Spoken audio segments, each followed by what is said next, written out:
નમસ્કાર દર્શક મિત્રો, હું છું રૂપલ લુણીચિયા. સંપૂર્ણ ન્યૂઝમાં આપનું સ્વાગત છે. યુવાનોમાં રહેલી સુષુપ્ત શક્તિઓ બહાર આવે અને તેમનામાં નેતૃત્વના ગુણોનો વિકાસ થાય તે હેતુથી ડીસા રોટરી ક્લબ દ્વારા રાયલા સેમિનારનું આયોજન કરાયું હતું.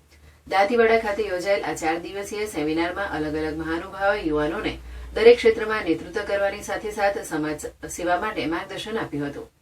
યુવાનોમાં રહેલી સુષુપ્ત શક્તિઓને પીછાણી સમાજમાં અલગ અલગ ક્ષેત્રમાં નેતૃત્વને લઈને સમાજને સાચી દિશા આપી શકે તેવા શુભ આશયથી રોટરી ક્લબ ડીસા દ્વારા કૃષિ યુનિવર્સિટી દાંતીવાડામાં 21 ડિસેમ્બરથી 4 દિવસ માટે ડિસ્ટ્રિક્ટ રાયલા સેમિનારનું સુંદર આયોજન કરવામાં આવ્યું હતું.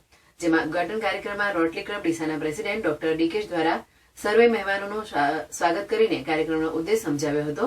તેમજ કાર્યક્રમમાં મુખ્ય મહેમાન તરીકે પધારેલા ડિસ્ટ્રિક્ટ 3055ના ગવર્નર મેહુલ રાઠોડ દ્વારા દીપ પ્રાગટ્ય કરીને શુભ શરૂઆત કરવામાં આવી હતી. તેમણે રાયલિયન મિત્રોને અહીંથી સારી રીતે નેતૃત્વના ગુણો શીખીને સમાજમાં યોગ્ય નેતૃત્વ આપે તેવી શીખ આપી હતી. આ પ્રસંગે assistant governor doctor Hetal Gohil દ્વારા વિદ્યાર્થી મિત્રોને જરૂરિયાતમંદ વ્યક્તિઓને મદદ કરી સાચી સમાજ સેવા કરવાનું આહવાન કર્યું હતું.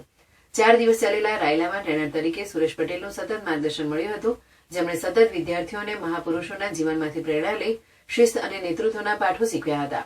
આ પ્રસંગે ડિસ્ટ્રિક્ટ રાયલા ચેરમેન રોટેરિયન વિક્રમ ઠક્કર, રાયલા ચેરમેન રોટેરિયન રવિ ત્રિવેદી, રાયલા સેક્રેટરી રોટેરિયન ડોક્ટર રાજન Mehta, club secretary doctor Monaben Gandhi, નવીન કાકા અને મહેશ ભણસાલી સહિત રોટરી ક્લબ અને અલગ અલગ ક્લબમાંથી પધારેલ મિત્રો અને આમંત્રિત મહેમાનોએ હાજર રહીને ડિસ્ટ્રિક્ટ રાયલાની સફળતા માટે શુભેચ્છાઓ આપી હતી.